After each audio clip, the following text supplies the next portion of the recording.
a series of programs for the entire family featuring many of the world's leading creationist speakers. They will answer your questions about creation and evolution and will demonstrate that the book of Genesis is reliable and vitally important.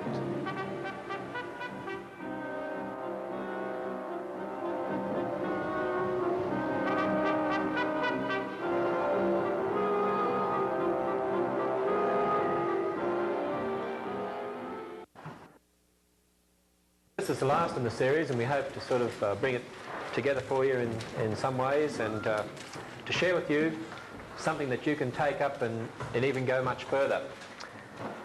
The topic is really called creation evangelism. In other words, okay, now that we've learnt all of these things and have a bit of an understanding of this issue, what are we going to do with it? How can we use it out there in the field? One of the things we've been sharing with you over this series is the fact that when we look at all the aspects we've been talking about, even things like marriage and recreation, the cross, church, family, and even such things as biology, history, etc., if we really want to understand them, the thing that really brings them together is the book of Genesis. And that Genesis is really the foundational aspect that brings all these things together so that we can understand them. I remember after giving a series of talks in churches, some of the comments that we get. One lady came up to us and said, you know, for me Christianity was like being in the middle of a movie. You just took me back to the beginning. Now I understand the plot and what it's all about. And so I can put it all together. And we've had that comment so many times. We shared with you the fact that all of our doctrine has its foundation in the book of Genesis, and we, in one of the lectures, particularly looked at the issue of marriage. And I want to go back to look at this again. You'll say, what has this got to do with creation evangelism? Well, it's got a lot to do with it, and just be patient, we'll eventually get to it, hopefully before the end. But when we look at marriage, we talked about the fact that the foundation of marriage, the origin of marriage, is there in the book of Genesis. We looked at Jesus Christ, we quoted from Matthew 19, to go back to Genesis to talk about the meaning of marriage and so on. But I wonder if you could answer the question, what is the primary importance of marriage, or what is one of the primary importances of marriage? Because in Malachi 2:15, that question is really asked when the prophet there asks the question, why did God make two one anyway? And you know the answer? And he was talking there obviously about the relationship between God's special chosen people and himself, the marriage relationship there, based on marriage back there in the book of Genesis. But why did God make two one anyway? Because he sought a godly offspring from your union. And of course what he was saying to the Israelites is the fact that you are to producing godly offspring to affect the world around, so that then they'll produce godly offspring to affect the world around, and so it goes on. And in marriage, of course, one of the primary importances of marriage is this. You are to produce godly offspring, not just offspring, but godly offspring who will affect the world for Jesus Christ, who will produce godly offspring who will affect the world for Jesus Christ, who will produce godly offspring who will affect the world for Jesus Christ, generation after generation. Now, if Christian families have done that, shouldn't we have saturated the world with the gospel by now? And you know what the problem is? The problem is we have a break in that often it's the next generation who aren't godly offspring. They aren't godly offspring. And because they're not godly offspring, then generation after generation you get something totally different that's perpetuated. In fact, I want you to think about that. Do you realise as a parent or as an intending parent that the next generation is going to affect generations way down the line? I want you to think at the moment, for instance, about the Australian Aborigines. When we first discovered them, they were a spiritist race and an anti-God culture. They didn't know the true God. Yet their ancestor Noah did. Our ancestor Noah did. Everyone in the world has the same ancestor, Noah. The American Indians, they're in the same position. They didn't know the true God, yet their ancestor did. Now, what does that mean? It means somewhere in their ancestry, people have turned their back on God and they have lost that knowledge. And they have therefore degenerated to where they are. And we call them a primitive tribe or a primitive culture, but they're not primitive in the evolutionary sense. I'd say they're primitive, we should take to mean degenerate spiritually, if you like. By the way, I believe our own white culture is becoming that, if it isn't already anyway. But how long does it take to produce a so-called primitive culture? A primitive race? You know how long? 1 generation. You take the hippies that go up there into the jungles and they have kids and they don't tell them about the Bible or technology or medicine, and you produce a primitive culture in 1 generation.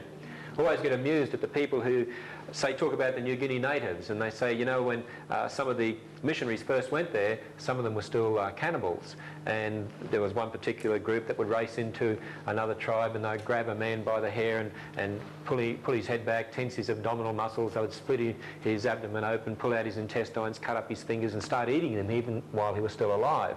And you look at that and you say, oh, isn't that savage? Isn't that terrible? How primitive can you get? Our society's not like that. We don't cut people up alive. We do, don't we?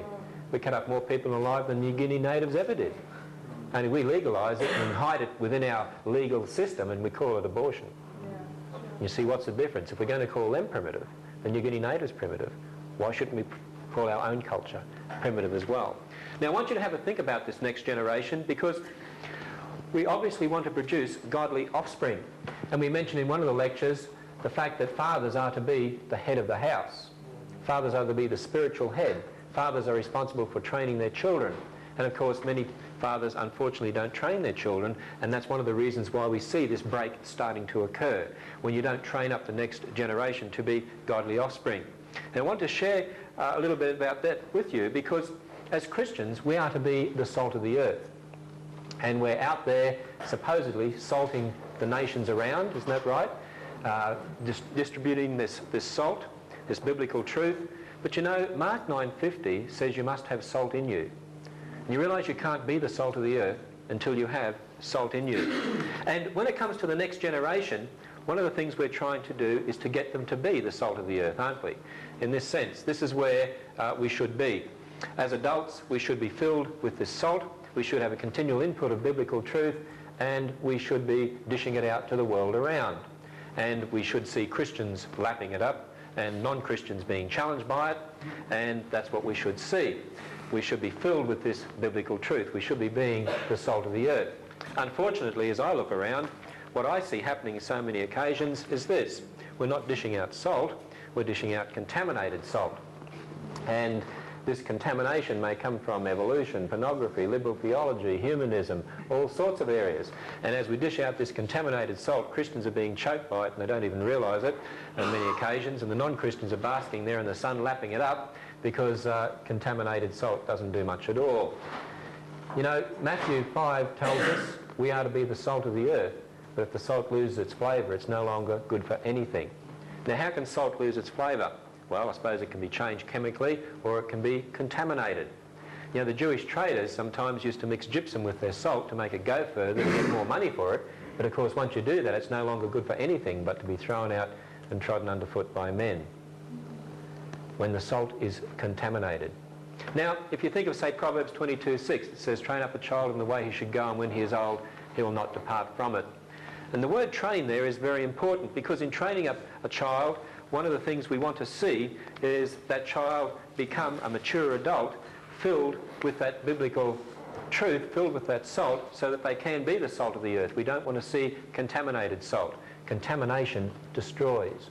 You know, in Revelation, when the Lord there through his word is telling us about the Laodicean church, he says, I would rather you were either hot or cold. If you are lukewarm, I will spew you out of my mouth. If you are hot, you're doing great stuff, aren't you? If you're cold, you're not really affecting anybody, you're not doing anything. If you are lukewarm, if you are contaminated, if you have compromised, then you destroy. Contamination destroys. Now, when it comes to the next generation, we want to see them like this. And when you think of something like Proverbs 22:6, train up a child in the way he should go, the word train there, by the way, there's a number of aspects we could look at.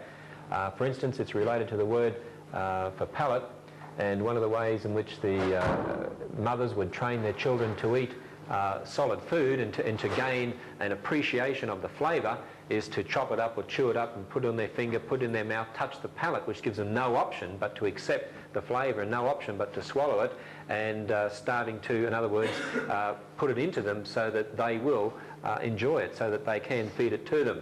It sort of sounds like brainwashing. It works well. And in other words, giving them no option, but in the correct sense. Also, the word train there means actively doing something, putting it in. Now, as Christians, what we should be doing is getting the next generation actively putting in, giving them no option in that sense, the salt, filling them up so that they will be the salt of the earth. So that as they mature, then they'll be able to go out there and spread the salt around. One of the things that disturbs me is the fact that in most of our public school system, they're not given biblical truth, they're not given that sort of salt. What they're given contaminates the salt that you try to put in at home. And here's something I want to suggest to you. The Christian school movement I see is vitally important in our world today. Vitally important. Now, I know there are many Christians who say we shouldn't send our kids to a Christian school because our kids should be in the public school being the salt of the earth. Well, how can they be the salt of the earth until they've got salt in them? And if the salt that you're putting in at home then gets contaminated, what happens when they mature as adults? Now, Paul tells us clearly that children are not miniature adults. When I spake as a child, I thought as a child, but now I put away childish things. Children are tossed to and fro by every wind of doctrine. Children are not miniature adults. And when you look in the scripture, you realise that when we are given children, which are an heritage from the Lord, a gift from the Lord, which are our responsibility as parents, they don't have that salt in them because we have to be training them up, actively putting that salt in, filling up these empty vessels, if you like. And remember, because they're sinful creatures anyway, it's going to be hard work. We're not dealing with people that are neutral, are we? When a child is born, it is a child that has inherited the same sin we all have from Adam. That's why as in Adam we all die. Now, I remember upsetting my sister once. I went to hospital to look at her new baby, and you know how they look through the glass case and they goo and they gar and say, what a wonderful little creature, beautiful, mother's nose, father's eyes, you know, can tell that 3 hours after it's born. And I looked at it and said, what a lovely, sinful little creature. I nearly got thrown out of the hospital. You can imagine. They were real angry at me. But I tell you what, when she got at home, she found out I was right. It didn't take long. Now, the thing is, the Bible tells us too, there's a principle that we see right through Scripture. The bad will influence the good more easily than the good the bad.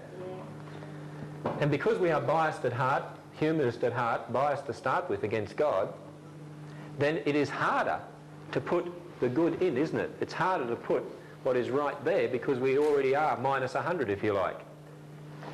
And so that makes it more and more difficult, which means, by the way, for any of us who are going to be parents, it is hard work bringing up your children, hard work training them, hard work setting aside the time and so on. I could talk about that at some other time because that's another topic in itself, the way in which we are to train children. But the reason I wanted to concentrate on this aspect here before we talk about creation evangelism is because the next generation are the ones that are going to be training the generation after, and then the generation after, and so it goes on. And sadly, I see in many Christian homes, the next generation, we're training up like this. Not with salt, but with contaminated salt. You see, I want to see my kids separated from a system that contaminates the salt, as much as I can at least anyway. And some people say, but by separating them, you're isolating them. Yes, that's true. But Christian schools are isolationist. Yes, that's true, but so are public schools. You see, in the public school, my kids are isolated from the Bible, they're isolated from prayer, they're isolated from creation, they're isolated from a Christian philosophy. In a Christian school, in Christian environment, I'm going to isolate my kids from the effects of humanism, and so it goes on. See, both systems are isolationist. It depends what you're going to isolate from. Now, I very much agree that as we fill up uncontaminated salt as much as we can, that then adults, if they go into the public education system or into Parliament or wherever, they then should be using that salt to salt those around them, so to speak. So if adults are teaching in the public education system, one thing I would say to you, try and be consistent too as a Christian, because there are so many that hide their Christianity for fear of persecution. But we are to be there showing that we do have the salt of the earth. So really it comes down, I know, to your own individual conscience before the Lord as to what you do. But I believe that this whole area of training the next generation is so very, very important. And that's why I'd suggest to you the whole area of the Christian school movement is extremely important. One of the sad things I might say here is that even in Australia, the majority of Christian schools would either accept evolution or say it doesn't matter. And the majority of Christian schools do not teach a Christian philosophy, they teach a Christianized secular philosophy. And that's another topic in itself, but I challenge the Christian schools in that regard. Now, what we're then trying to do is to get the next generation to this particular place here, and this is what we've been talking about over this series. Our Christian absolutes, what we believe, knowing what we believe, knowing why we believe what we do, understanding its connection to, for instance, the book of Genesis, understanding our doctrine, its connection to that book, and obviously based on the God of the Bible. And remember, we talked about the fact that many Christians might believe in marriage and clothing and standards, but they don't understand the connection to the book of Genesis. And what I'm saying here is that's what we need, that connection, don't we? And isn't that where we want to get the next generation, or even all generations around us today? In fact, we want to see people who believe and understand Christianity and trust the Lord and understand why they believe what they do. They understand their foundations. And that's what we want to do. And of course, how do you do that? Well, people say what you've got to do is get out there and preach the gospel. And of course, when it comes to the gospel, the next thing I'll ask you is, well, what is the gospel? If you're going to preach the gospel, what is it? Now you could go to 1 Corinthians 15 that many people use as a definition passage of the gospel, and of course the emphasis there is on Jesus Christ, who was crucified, raised from the dead, the power of salvation and what Christ has done for us on the cross. But you know, Paul then goes on and says, but if people don't believe in the resurrection, he goes back to which book? Genesis, to explain why Christ died. You see, the very foundations of the gospel message is back there in Genesis. That God made man, that man rebelled, sin came into the world, God cursed the world with death so that Jesus Christ could come and die, be raised from the dead, and so that he's going to restore all things back to what they originally were. And one of the things I think we need to understand here is the fact that the gospel is not just this little bit in the middle, and even though that's the major importance of the gospel, and I in no way want to detract from that message, which is so vital, and as Paul emphasises so much, but I want us to understand this, that all of that there is really the gospel. The fact that sin entered the world and death as a result of sin. If you teach a gospel message without this message here, you teach a gospel without foundation. And of course, if you teach it without this message here of Jesus Christ and the cross, you teach a gospel without power, a message without power. And if you teach it without the coming kingdom, you teach a message without hope. And all of that together is the gospel. Of course, if you take away the foundation, what happens to the structure? It collapses. And this is what I wanted to speak to you about in relation to creation evangelism. The fact that when you look around the world today, there are lots of different people. When you look around, for instance, Australia, there are lots of different people out there who have, by the way, different beliefs about life, don't they?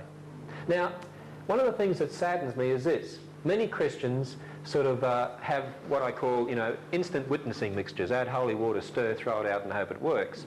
That sort of thing. You sort of get these little tracts and Bible verses and things and you throw them out and say, well, there it is. If they don't believe, that's their problem. One of the things I hope that you've gained from some of the things we've said over this series is the fact that you've got to understand what people believe to know how they're looking at things around them. And when you go through Scripture, you'll notice there are different methods of approach for different people. Christ used different methods on occasions. The disciples on occasions used different methods depending on the particular people and where they were at. We need to grasp this. A good practical example, I suppose, is that if you went to university and learnt a foreign language and then you went to some pagan culture somewhere and thought, you're right, now you're going to preach the gospel to them, you're going to have an awfully difficult time, aren't you? Just because you know the language doesn't mean that you're going to be able to explain it to them. In fact, to get even closer to home, if you think you can go to America and suddenly fit in, or Americans come here, you'll be in for a shock too. Even in countries that are so close, in a sense, in regard to our culture, there are enormous differences. I remember, for instance, one young girl at our house who was an American, and asked her if she wanted to nurse the baby, because we had a little baby at that time. Now, she was horrified by that. She was even more horrified when I said, well, I'll nurse the baby then. Because in America, nursing the baby means breastfeeding. So you can imagine how horrified she was. See, there are some enormous differences, aren't there? And if you don't know those differences, you can get into trouble, believe me. And there are some words over in Australia we think are terrible swear words. In America, I've heard ministers use them from the pulpit. Now, I've nearly fallen off the seat as they've sworn at me. It's really terrible. But see, there are differences there. Wycliffe Bible translators will tell you that you have to be very careful when you're translating the Bible, translating Christian messages for cultures. For instance, there's one culture they were telling us about. If you stand at the door and knock, it means you're a thief and want to come in. Now, can you see that problem? Jesus stands at the door and knocks. They immediately think he's a thief. Now, in their culture, if you stand outside and yell, it means you want to come in. And you have to take note of all those differences. Now, in exactly the same way, we need to understand that people around us today, coming through public education system, universities, colleges, they all have all sorts of different beliefs, and so they're seeing the world in particular ways, and if you don't know how they're looking at the world, how they're looking at life, then you can't be sure you're using the right method to approach them. And if you recall back to lecture 1, I said to you their beliefs determine their framework, to determine how they look at the evidence. And it's not a matter of fighting about the evidence, it's a matter of getting back to what their beliefs are, so you know where you can actually start to aim the cannon, so to speak, and so you can get back to that. Now, when it comes to this whole area of creation evolution, there's a very, very important method I'd like to suggest to you that we should be using today because of where a lot of people are at, and it's called creation evangelism or pioneer evangelism. And I want to talk about what that means. You see, in 1 Corinthians 1:23, we read this interesting statement. It says, the preaching of the cross is foolishness to the Gentiles, but a stumbling block to the Jews. And I'd like to suggest to you there's a way of applying that in regard to this whole issue of creation evolution. You'll notice that when Peter, for instance, in Acts 2, went to the Jews on the day of Pentecost, his major message was, this Jesus Christ whom you crucified. You nailed him on a cross. This is what you did. And he put it right on them. And that he has been raised from the dead and so on. And you'll notice he got a tremendous response, didn't he? The people were really convicted and cut to the heart about it, and he got thousands to respond. But his major message was Jesus Christ crucified, raised from the dead.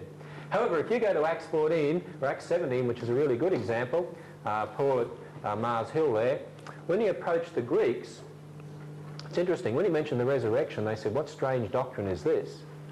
So what did he do? He went on to say, this altar you have here to the unknown God, him whom you ignorantly worship, let me tell you who he is.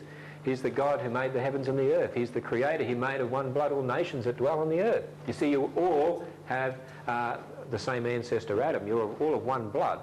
You haven't all evolved differently. There is a creator. This is the true God. He's the creator. He's the sustainer. The emphasis was on creation. Now, why did Paul really start with that before he went to the message of the cross and the resurrection? Because he went to the message of the cross after that. And he only got a few responses, by the way. And you know what I've heard in some Bible colleges? Don't use the methods of Paul, they don't work. Use the methods of Peter.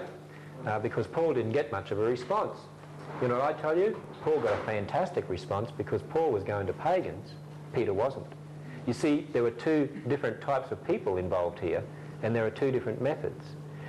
The stumbling block to the Jews was Jesus Christ and who he was, the Son of God, and what he did for them on that cross. And you, of course, know the Jews knew all about creation. They knew that God was creator. They understood that. Their stumbling block was who Christ was. But think about the Greeks. They didn't know about creation. You see, the Greeks believed in evolution. It wasn't Darwinian evolution, but it was evolution, a couple of major types of evolution. But you evolve into gods, you evolve from the dirt. They believed in evolution. And so for them, this business about the resurrection, that was just strange foolishness. So what Paul did, he took them right back to the foundation, right back to creation, right back to the foundations of the gospel, so that he could go on and build the rest. You see, you can't build a structure without a foundation. Now, I'd like to make this suggestion to you. Years ago, our society used to be like the Jews. Creation was taught in schools. Creation was taught in universities. Most people sent their kids to Sunday school to learn to be goody-goodies and, you know the 10 Commandments so they won't get put in jail and all of that, so that they could operate in society the way their parents wanted them to.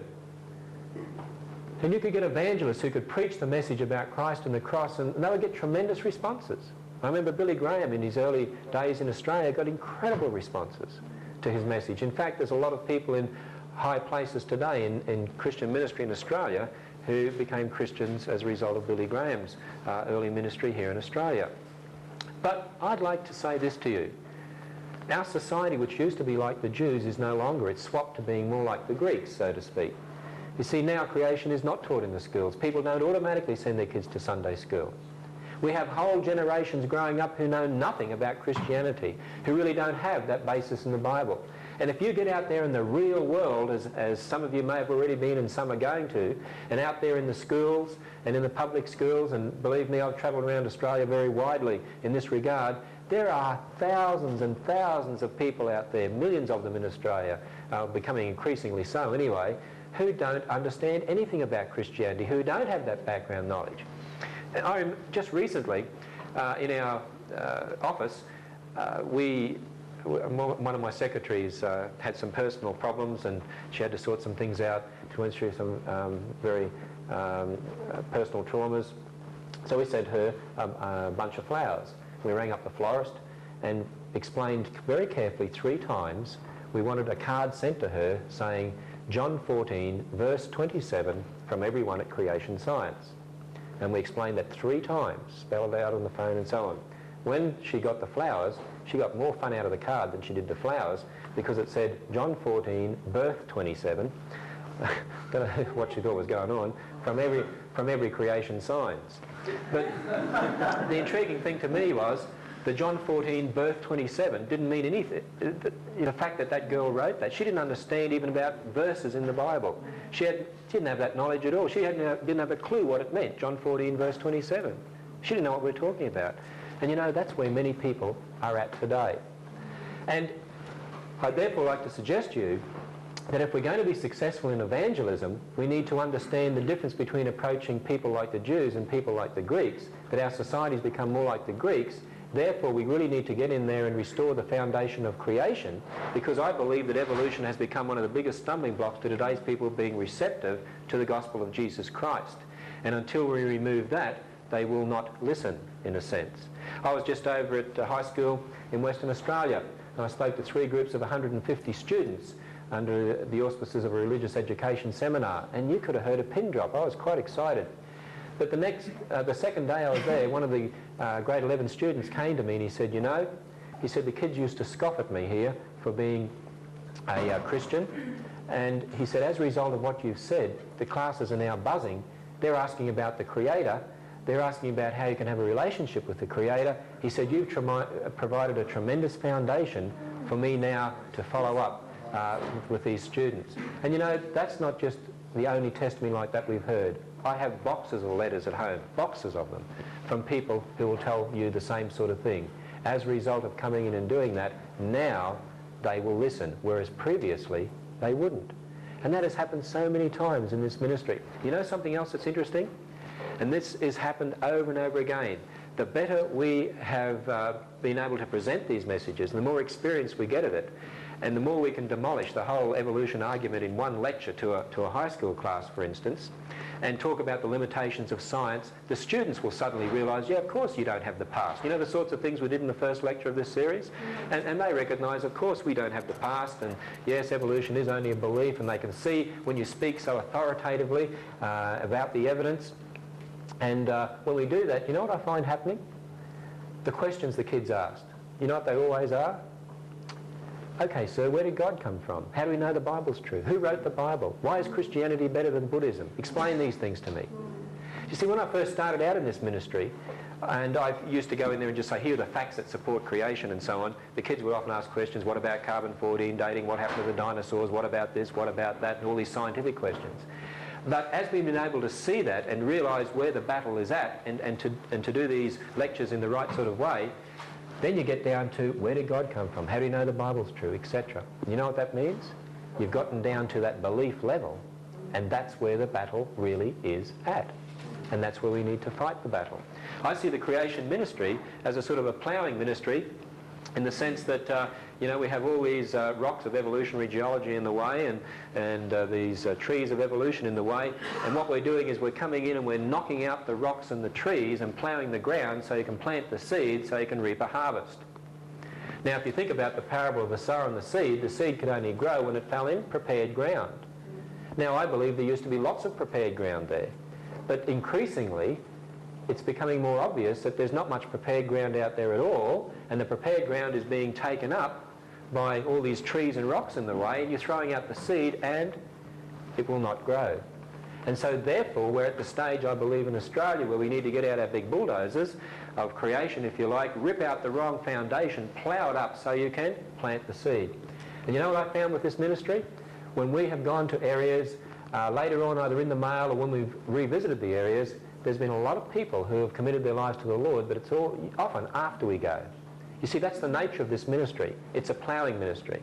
And that's why I say to churches, some churches we go to, say, we want to have an appeal while you're here and so on. I say, well, you can if you like, that's up to you, and between you and the Lord, and if you feel the Lord's doing that. And we've seen people come forward at those sorts of appeals, that's true. But the very nature of our ministry is a ploughing ministry.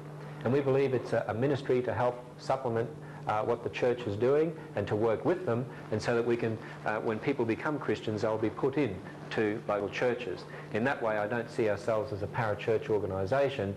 I believe the Lord has raised us up as a specialist ministry, which in a sense should only be a temporary ministry if the church was really doing its job. But you know the sad thing? The church is not doing its job.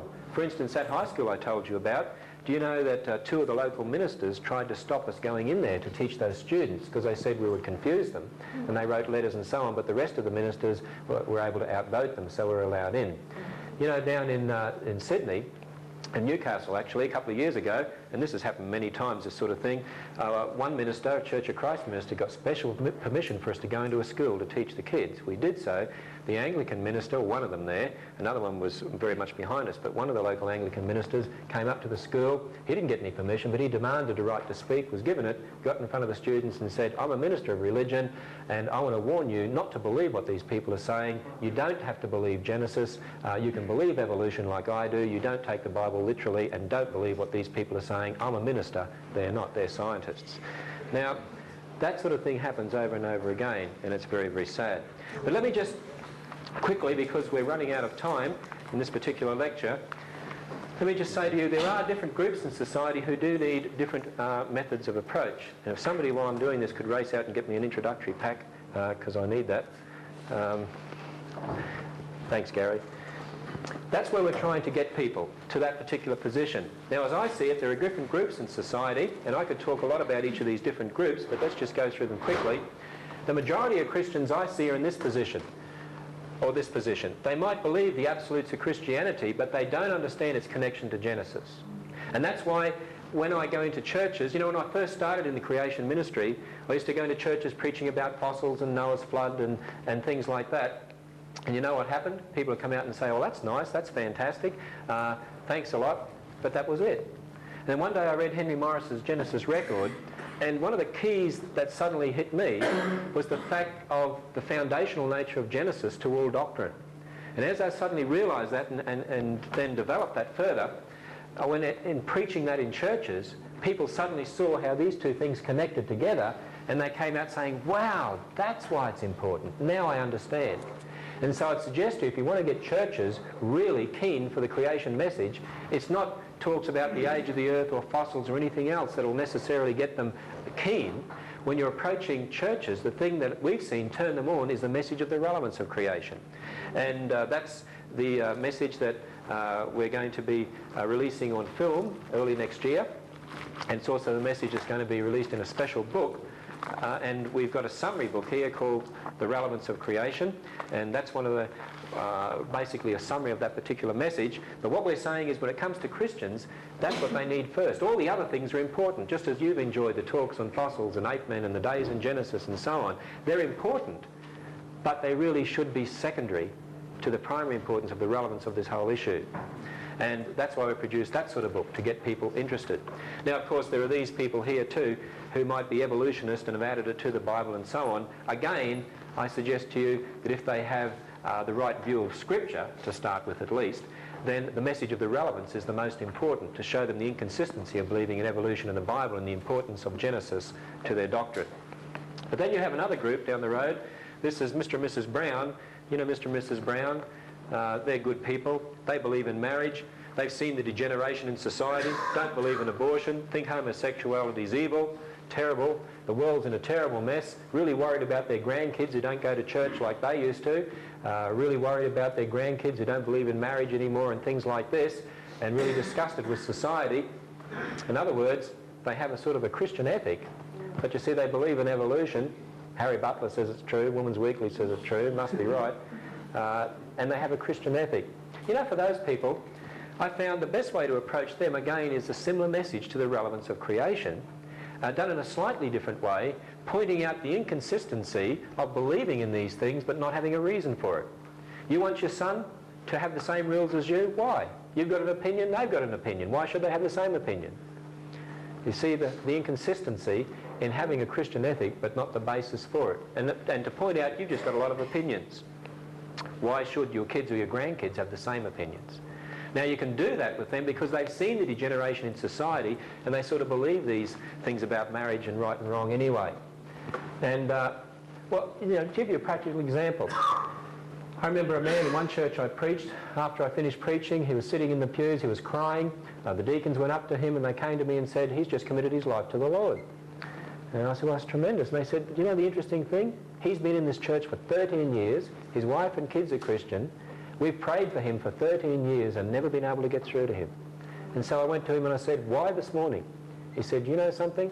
He said, I believed all those things you talked about, marriage and right and wrong and standards and so on, and I want my kids to believe that, and my wife. And he said, I suddenly realised that I believed those without a foundation, and nobody's ever pointed out that to me before, the connection.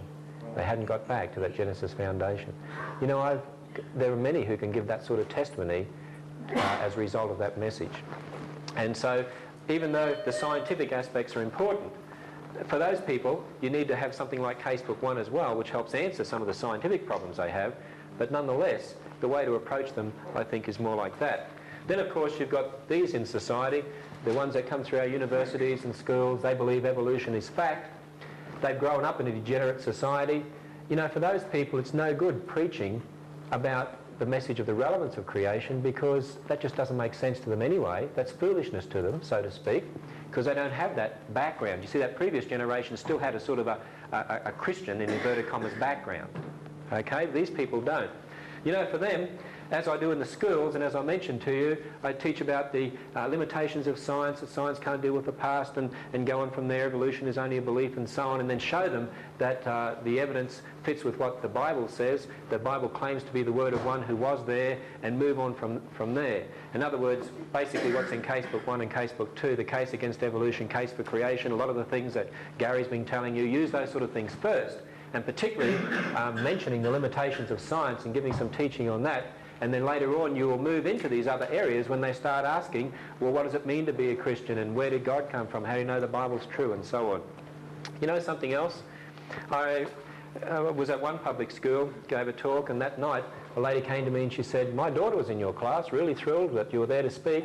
Do you know what the students responded to more than anything? And I said, what? They couldn't get over the way in which you spoke with authority and really believed what you said and just didn't question it. That really impressed them. You see, they want to hear someone come in there and say, we know the answers. We know. It's all true. It all fits. They don't want to hear someone come in and say, well, the Bible may or may not be true and there are lots of mistakes in it, and now we want you to believe in Christianity. You know? And that's what a lot of these liberal theologians want us to do. And you know, these guys who's out there saying, the liberal theologians who say you can't trust Genesis and don't take it literally, you shouldn't be in the schools teaching, why don't they get into the schools and have a look at what evolution's doing? And let's be honest, there are less kids today interested in Sunday school, less kids today interested in religious education, society's getting worse, not better, and they say we've got the answers, talking about themselves. What they're saying doesn't work, obviously. Then of course you've got these people, you know, people like Monod, if you know him, he died a number of years ago. Asimov, Madeleine O'Hare. They know evolution's a religion. Of course they do. They really admit it in their writings. They know it's a religion. Isaac Asimov, for instance, has signed the Humanist Manifesto. which talks about the religion of humanism and so on. But they don't want to tell the university students and the school students, after all, don't let on to them it's a religion. We want them to think it's science. You know, with those people, you can use all the facts you like. You can talk about evolution as a religion and so on. That's not going to bother them. But the best way I've found to approach those sort of people is the fact that as a Christian, you should always be able to point out an inconsistency in the other person's logic if they don't start with their basis in the Bible. Always. You see, if you're really on about the truth, you should be able to give answers, and you should be able to point out that they're illogical. Such things as an atheist rang us up on Talkback Radio once and said, I'm an atheist. If there really is a God, how come there's so much death and suffering in the world? He must be unjust. You're an atheist. You know, that's right. You don't believe in God? Not at all. Well, how can you accuse somebody else of being unjust? On what do you base your standards? And how can you impose them on others? See the inconsistency in their logic? And you will always be able to point out such inconsistencies in those people's logic. And for many of them, you know, they're the leaders, unfortunately, in our universities and in our schools. And that's very, very sad. But this is the group that I really am concerned about. This is the last group in society that I see. And by the way, you can have all sorts of in-betweens and everything here. I'm just dividing them into sorts of categories. It's interesting, I've come out of churches after giving talks like that and I've had people say, my father, he's in that group. My mother, she's over there. My brother, he's here. Because when you look at it in this particular way, you can see people do have different starting points. And so there are different ways to approach them. But this group here, you know, when many of us went through school, we're in an education system that at least taught facts. But today it's not an emphasis on facts, it's more an emphasis on concepts. Nobody has any answers, even in mathematics. There's lots of alternatives. 5 and 2 is equal to 6 and 1 is equal to 3 and 4. There are no absolute answers.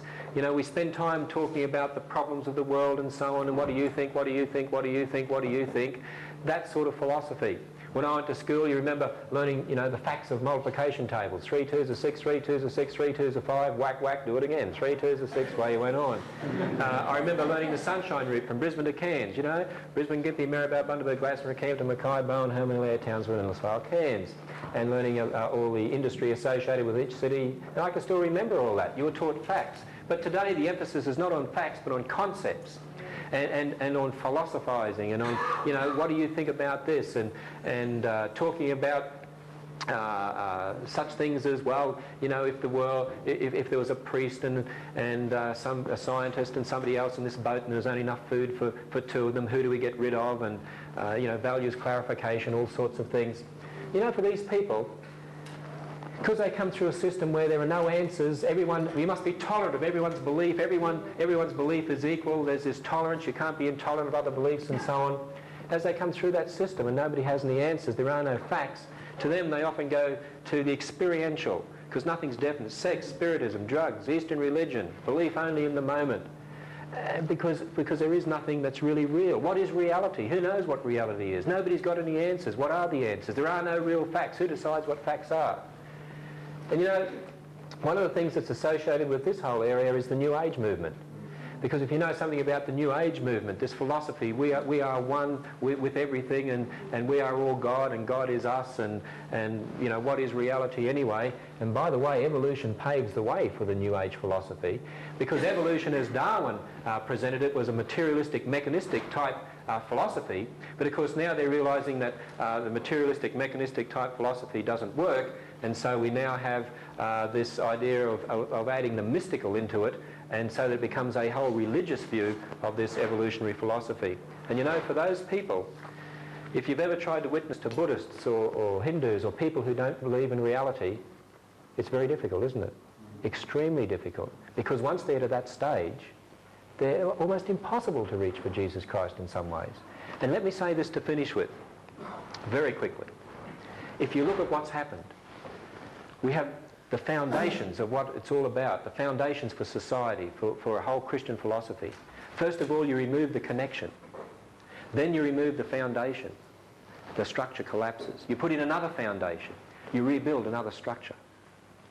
And of course now you get away from that foundation even being materialistic or mechanistic, and you bring in the philosophy of this whole New Age movement. And you get to the fact, well, there is no reality anyway. You see, Satan's very clever. generation after generation, slowly eroding the right foundations, putting in a different one, and now bringing in this whole philosophy which gets you to a position where it's so difficult to reach for Jesus Christ. And that's where we're heading. And that's where we're heading in this nation. And that's what I want to warn you all about. And have a think about those particular aspects. Because if we don't understand what's happening, we won't know how to approach it all. And I better finish there. Thank you.